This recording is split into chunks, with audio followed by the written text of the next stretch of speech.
And we are back. Hello, welcome. If you're watching this on the YouTube, how's it going? How's it going, gorgeous? If you're listening to this on the podcast, are you on a little walk? Are we driving back from work? Are we driving to see the girls? What's going on? Hope that whenever I catch you with this message, you're doing well and hopefully going to bring a little bit of spark of inspiration to you at this time.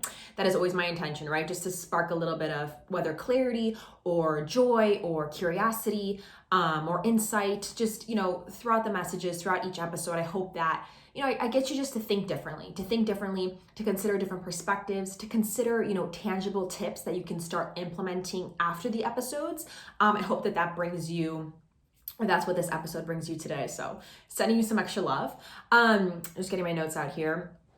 So today we're going to be talking about, as you can see from the title, how to be your own dream woman in 2023, okay? This is all to get you in that zone where you're looking in the mirror, you're like, okay, hot stuff, thank you for showing up for me. Thank you for speaking up for me. Thank you for taking the steps to allow me to feel like I'm the queen of my life, right? How can we get you to that point where you're looking in the mirror and you're like, damn, okay, yes, you are my own dream woman in the sense that, yeah, sure, you look hot, you already know that, but in the sense that you're taking the steps, the tangible actions to show yourself that you're here, you're working on yourself, you're owning your fears, you're learning to regulate yourself, you're learning about your nervous system, and all the really important keys that are necessary for sustainable change and transformation in your life. So that is really the goal for today, because we all know we're done with the days of being the dream woman. We're done with the days of being the dream woman, right? For everybody else, being the dream woman for that, iconic man or that ideal person. We're going to be our own dream woman for ourselves. And then just think about, owning that amount of self-worth that comes from that of like, I'm going to do this for me. I'm going to choose me for me. I'm going to be my own dream woman for me. Right? So I can deepen that connection, deepen that admiration I see for myself as I look in the mirror. Just imagine what kind of experiences, what kind of people, what kind of men you will attract with that heightened sense of self-worth, right? When you do the work on you, everything else has to shift. You are the common denominator in your life for every other relationship in your life, for the relationship with your parents, the relationship with your job, the relationship with money, the relationship with friends, right? You are the common denominator in your life. So when you work on you, it's a math equation. When you work on you and the denominator shifts, right? The other side of the equation has to shift as well. So it's just math. It's just calculus. No, it's not calculus, but it could be calculus depending on what the denominator is. Anyways, whole other subject. But that's really what our focus is for the episode today. So I'm going to give you some tips and tricks for this, and let's get right into it. So the first kind of tip and step I want to talk about is when it comes to family dynamics. I know that I target a lot of my messaging to women who resonate, being from maybe really ethnic communities or families, maybe more traditional families, maybe some of your parents immigrated. Maybe you just lived in really family-centered environments. Like I said, I had a client who, her family all grew up on a farm and they were very family-centered, right? Very typical to traditional ethnic type of family environments. So, I try to gear my message a lot towards that as well, because I know that family for a lot of you, especially growing up in those more traditional households, family is a really big aspect when it comes to self-growth, when it comes to personal growth, and when it comes to being your own woman, because family is really at the core of your value system, at the core of what you grew up with, and at the core of sometimes what really makes you feel like you're different in some capacities, right? I know when I was growing up, there was just some things that I was like, ugh, is this only in my family that this happens? Is this only the thoughts or beliefs that are in this type of culture? Like it sometimes made me feel stuck or stuck or upset or, secluded in some points, right? You can feel secluded, especially when you're in some of those more traditional environments. And so I want to talk about this in this capacity so you don't feel like you have to seclude things, so we can actually grow and pursue personal growth in a manner that's sustainable for us and for our future generations when it comes to even having grown up in more traditional cultures, right? So the first part is family dynamics. And so when it comes to being your own dream woman in 2023, I want to offer these tips, tricks, and insights. So one is ensuring that you are being the seed and letting yourself be the model for example when it comes to personal growth, rather than forcing anything on anyone else. And I know that this can be a lot easier said than done. Like, I know it firsthand, but I promise you, when you shift into the role of, okay, I'm gonna be the model by example here. I'm gonna plant the seed for certain things. I'll give you an example of what that means. I'll plant the seed for certain things, but I'm not going to, allow myself or force myself to feel like I have to shift anyone, to feel like I have to save anyone, to feel like I have to rescue anyone. I can be the model by example. I can plant the seed, and that will slowly empower like the other people in your family to kind of step up as well. Not to say that every single person will, but you will definitely see greater shifts from this mentality, from this perspective, versus trying to save and trying to rescue everyone. And I know it can be easier said than done, but I want to give you this kind of demonstration here, right? So whenever you, I guess this is a good way to put it.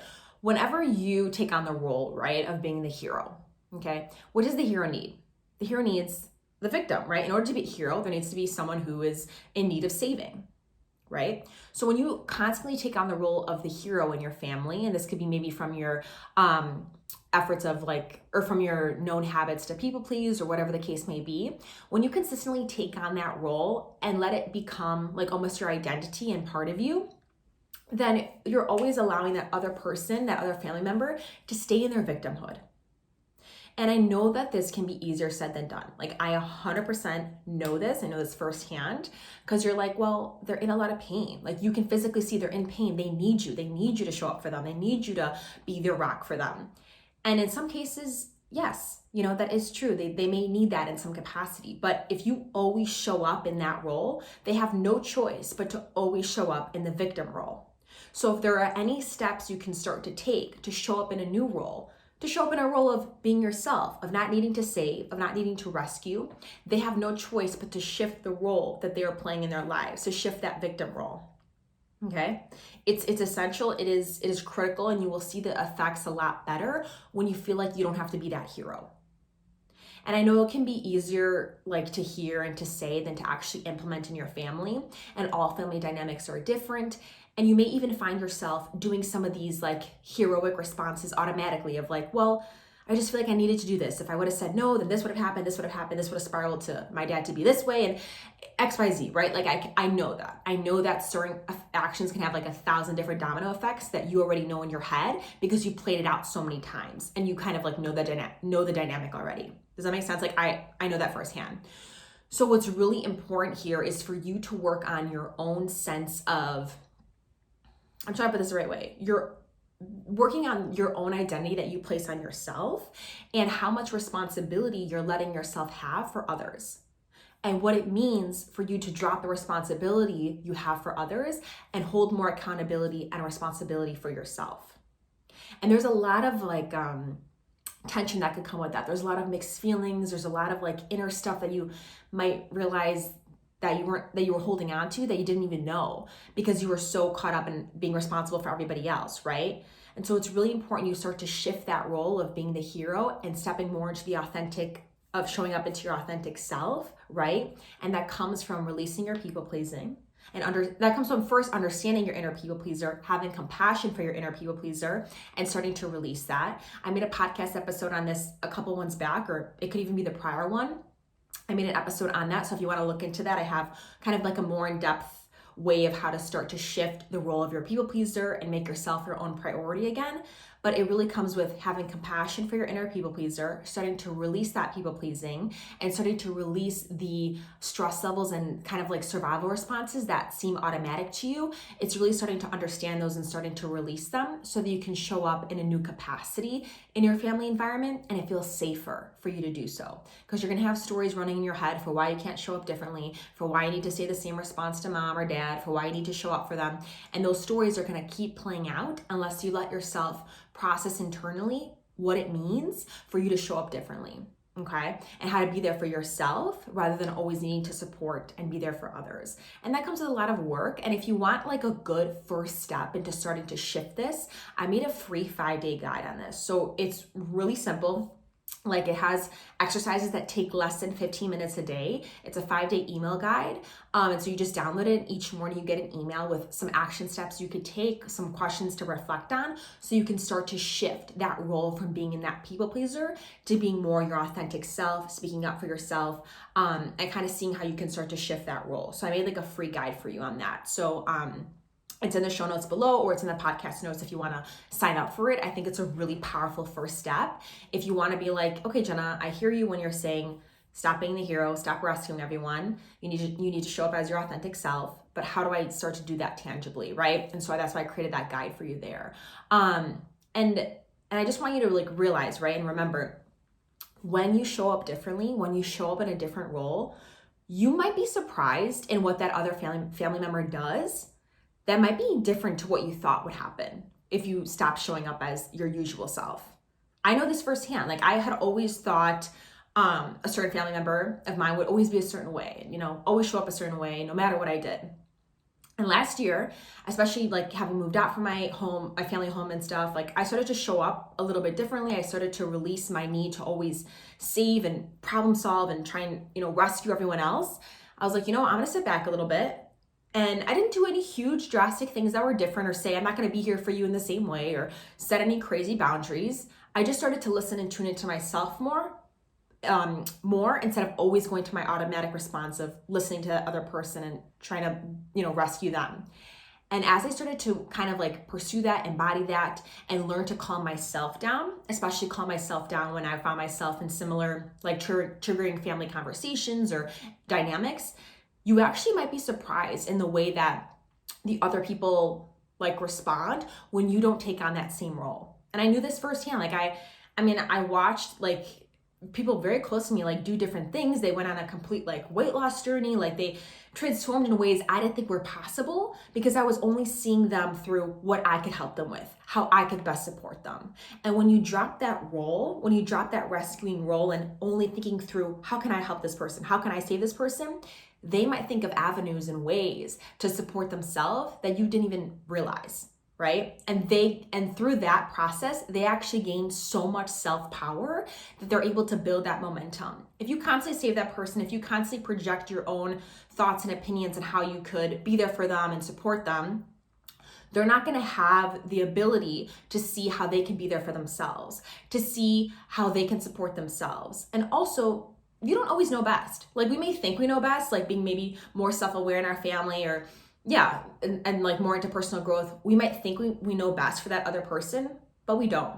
I guarantee you might think that there's ways that this person should be or react that actually are not beneficial for them. No matter how quote unquote or by the book it may seem to you, that actually may not be beneficial for that person. There's no one size fit all in life. And so when you only see yourself as like the savior and like the person who's able to be the rock and solve problems for that other person or other family member, you're limiting what could be possible when you just allow their life to be empowering for them versus you being their source of empowerment. Right? Does that make sense? Like you may not know best. You may not know best for the other person, and you need to allow them to find what their best is through stopping to show up in that same role of like being the hero, being the rescuer. And like I said, I know this is a lot easier said than done, but there are little ways you can start to tangibly do this, to tangibly shift this, right? Start with my guide. You could start with coaching. You could go see another practitioner. There are so many resources that we have available now that you could really start to show up differently in your family environment, even if it may seem traditional. I mean, I'm talking to you firsthand. I come from a very traditional Greek family. And when you start to drop that expectation you have to always rescue everybody else, to always be there for everyone else, you start to humble yourself because you're like, shit, I don't know everything. I can't rescue everyone else. Like I don't know everything. I can't be everything to everyone. You can't. And so when you start to actually tangibly take action in that and see like the results that happen when you stop being in that role, you might surprise yourself. Like you might be surprised how other family members react, what they do differently than what you may have thought they might have done. Like you might be surprised. And not to say that, I'm sure there'll be family members that will stay stubborn, that will stay in their ways, no matter how many things you try and shift, but it's really, you might surprise yourself. And I think that's really key to being your dream woman in 2023. So that's one step there. And just like a second tangible thing is you can always like kind of like throw yourself a life raft. And what this means tangibly is give yourself like a couple responses that you can say when you know you need to say a no to a family member. Like come up with some crafted responses, come up with some crafted messages you can send, some crafted responses that you have preset already. Like have them preset, because there's gonna be so many times when your automatic people-pleasing response or your automatic old patterns will want to show up. They're going to want to. It's like your biology at this point. It's embedded in your subconscious, embedded in your nervous system response. But when you start to kind of have like pre-prompted responses for, okay, I know mom's going to show up this way. I know dad's going to show up this way. What are a couple things I know will help me? What are a couple things I know I can say that I can go to? You want it easy, you want it simple. The less decisions your mind has to make in the moment, the more you're making it easy on yourself, and the more likely you're gonna respond in that more empowering way versus going back in your old automatic responses. Does that make sense? And just like a little note, if you're ever curious, in my one-to-one coaching package, my 3-month or my 6-month, you have daily messaging access with me. So daily text messaging. And there's been so many times whether with partners, whether with parents, whether with other friends, my clients have texted me, hey Jenna, does this response sound okay? Can we come up with responses for this, for how I can respond? Because in my certification, I was also certified in nonviolent communication. So I can give you guidance for how to respond in ways that don't seem attacking to the other person, that just are very like candid, or like, this is how it's gonna be. And you'll likely receive a better response from that other person when you don't communicate like violently, if that makes sense. Like when you don't communicate in like an attacking way, but in a more precise and clear way. And I know how to help you through that. So if that's like another perk to one-to-one coaching there. But you can start to do this for yourself, right? Like come up with some pre-prompted responses, come up with some things you can do that you know will help smooth sail maybe some triggers you might find in conversations or things like that. So that'll really help you stand in your truth and continue being your dream woman, quote unquote, in 2023. So that's like a second thing. And there was a last thing here. I think that actually covers it. There was one other little bit that I wanted to remind you of, is like so much of the time, and this is actually like a lot more like learned as you kind of go through experiences, but as much as you want, you can't force people to change. And I think the more we hear this, the more maybe we might embed it in our minds. It's like we can't force people to change. We may want our dad to have shown up differently, our mom to be different, our, uncle to be different, our sister to be different, whatever the case may be, our lover, our partner, our boss. We may want everyone to change and wish they were different, wish they didn't behave in certain ways. And at the end of the day, we can't change anyone. We cannot force anyone to change their behavior. We cannot expect anyone or place expectations for them to be someone different. We just can't. It's not in our power. And so the more you start to realize that and start to drop the expectations you're placing on this other person, the more you might be able to A, see them for how they are at the present, and B, respond to them in a more, non-judgmental manner, which might inadvertently deepen your relationship with that person.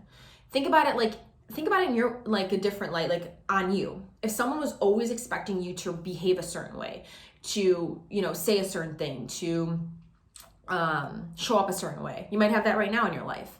How does that make you feel, right? It makes you almost want to do the complete opposite of like, oh, F you, I'm not doing this. Like, what are you talking about? Like, no.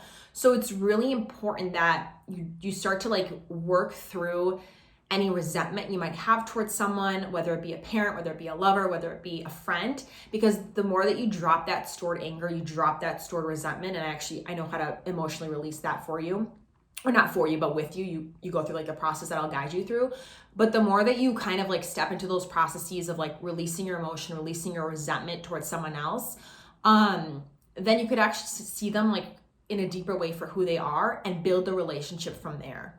And that's really, really beautiful. And that's also key to you being your own dream woman in 2023, because it allows you to deepen the relationship with your authentic self. When you're allowing other people to show up in their authentic self and you kind of welcome that, it's going to inadvertently transfer to your relationship with yourself. You're going to realize where maybe you might be still holding on to some perceived self-notion you might have of yourself, or some masks that you might be hiding. You might start to realize, Like, it's okay. Like, you don't have to be this achiever 24/7. I'm curious to see who you might be if you weren't always the achiever. Like, this is a legit conversation I had with myself. I think it was September when I had this realization where I always like pegged myself with this image of like being the achiever, of like doing, of, always like hustling towards this one thing. And out of nowhere, I got this like question in me of like, wow, I wonder who Jenna would be without having that identity 24/7. Like, I'm curious to get to know myself in that way without having that perceived self-expectation. So like I said, it transfers to your relationship with yourself, which allows you to flourish different parts of your personality and allows you to be your dream woman because you're not placing like perceived self-limitations or expectations on yourself. So when you do this with others, you could do it with yourself, or when you start with yourself, you could do it with others. So it kind of like goes both ways. So that's like another thing I really wanted to anchor in as you're starting your year. And what else was I gonna say? Okay, second thing. I am like a broken record when it comes to this, but it's like key to everything. Learning and regulating your nervous system, okay? It is really important you start to understand your stress cues. You start to understand triggers that bring you into stress mode. And that could either be, it's in two ways. And go ahead and look at my other podcast episodes for explaining the nervous system and how you could be hyper aroused or hypo aroused. But basically, it's really starting to understand when you're in an aroused state and bringing yourself back to calmness, bringing yourself back to a regulated state so that you can respond differently, so that your brain could have better learning capacities, so that you're not constantly triggered through your day 24/7. It's really important you start to understand your stress cues and understand the things that bring you back into calmness, okay? So like I said, you could either be like if you identify as like super anxious, jittery, like maybe angry, pissed off, those are all like super heightened aroused states.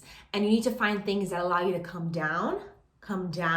back to more ease so that you can respond differently, have more compassion, and follow through with your goals. If your body's always in like an aroused state, it's not going to feel safe to pursue new habits. It's not going to feel safe to say different responses to your family members or your friends. You need to feel safe within yourself. Your nervous system needs to feel somewhat regulated in order for you to take new action. Okay, there needs to be some sense of safety, or else you're going to be running on survival response 24/7, and you're going to be wondering why there's no changes in your life. It's because your survival patterns and responses are automatic. And so when you let automatic patterns run your life, of course, it's going to be hard to implement any change, right? So in order to start to really shift out of those old patterns and habits and become, your dream woman, you need to learn your stress cues and you need to learn what allows you to regulate and calm down. And then one other thing I want to note is there has been so much research that has been done that just shifting your mindset and thinking your way, basically, you're not able to think your way out of anxiety. Okay, or out of like a heightened state. Because most of the time it comes through the body. The sense of alarm comes through your body, which sends that alarm to your brain, and then you get all these jittery, anxious thoughts. There are some, I think it's like 30% of the time versus 70% of the time. Like 30% of the time, the anxiety can be formed just through like your thoughts, and then that creating reactions in your body. But for the majority of the time, your body has signals that it's then sending to your brain, which can cause alarm and cause those jittery, anxious thoughts.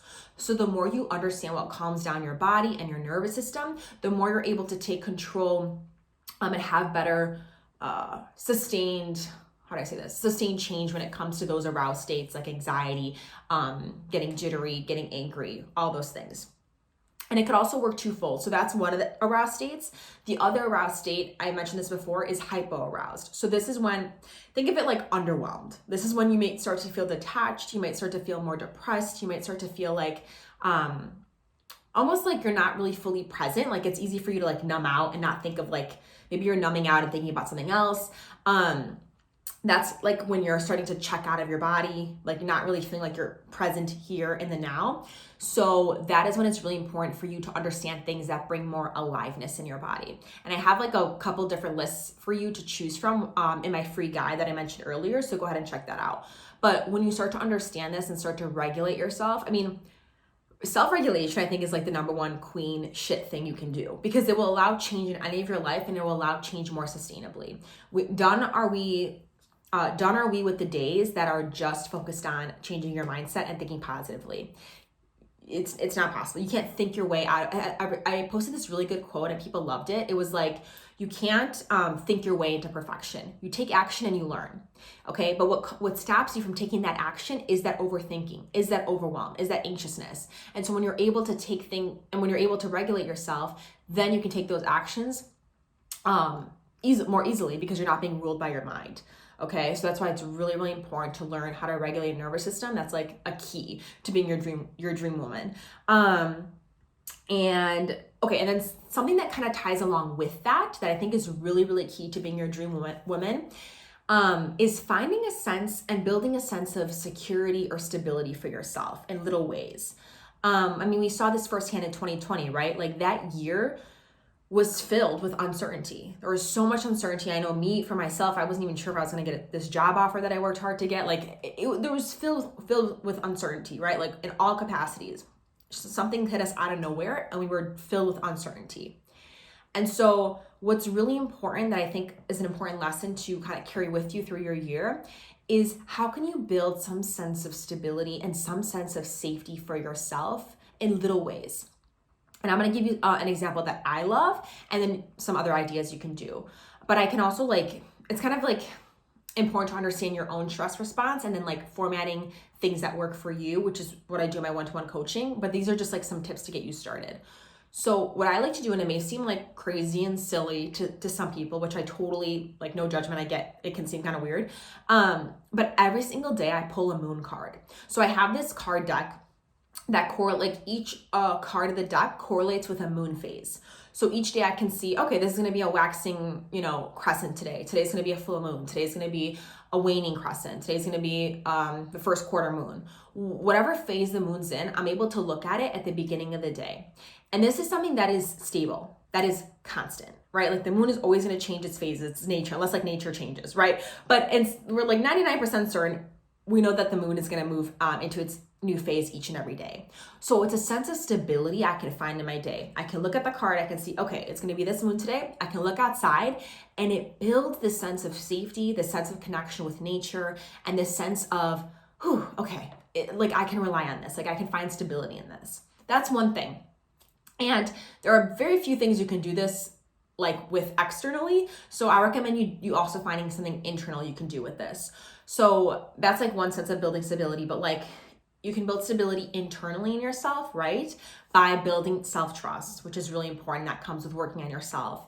You could also find stability within yourself in little ways by maybe having like a go-to drink you have each morning. You know you're gonna have it. I know for me, I have a go-to breakfast that I've been having for the last month. What am I talking about? Month, the last year, like literally I eat peanut butter on Ezekiel toast with banana, and it's my go-to and I love it. I haven't gotten sick of it yet. So that's like another piece of stability I can add to my day. Little things like that, like whether you eat, whether it's a specific drink, whether it's a reminder you look at each day, just find little ways you can create stability within yourself, because I think that's really key to being your own dream woman.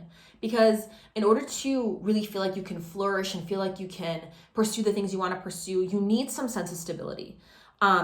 If you think about it in terms of masculine and feminine energies, not even like male versus female, but just different energetics. I don't want to go too deep in this, but in order for the feminine energy to thrive, in order for think about it like creativity. In order for someone to have creativity and new thoughts and stuff, they need to feel safe enough to do so. Think about it like Maslow's hierarchy of needs, right? Like you need to have that security and that sense of stability and that survival need met before you can go up and have those other more philosophical and, creative needs met. You need to feel a sense of stability first. So, ask yourself, how can you create stability in little ways in your life so that you feel like your creative capacities and your new ideas and like your new, parts of your personality you want to activate feel safe to come out because you have some sort of stability. And so, I encourage you to think about that as you kind of go into your new year, because, that will only allow you to feel more confident in expressing yourself, and you'll also feel like you have your back in a deeper way, because you know that in some way, shape, or form you need to provide some sense of stability to yourself. And so when you actively pursue little things that make you feel that way, it allows your nervous system to feel safer, it allows you to feel safer with yourself, and then it allows you to take on those new actions and really stay in your empowered dream woman self. So I hope that that makes sense. Like I said, I mentioned it a couple times. Be sure to download and put your email down for that 5-day free guide that I have for you to release stress, release people pleasing. The exercises are less than 15 minutes a day. I'm really, really proud of it. And so go ahead and download that. But yeah, without further ado, I'm sending you love for your day. I hope that this was helpful. If you have any questions, be sure to DM me on Instagram. If you're curious about one-to-one coaching, DM me on Instagram or send me an email. Or you could just fill out the form directly below here and sign up. But yeah, that's about it. I hope you have a beautiful start to your day. Cheers to being your own dream woman in 2023. And I'll talk to you soon. We got a little cheers with the sparkling water. So cheers. I'll talk to you soon.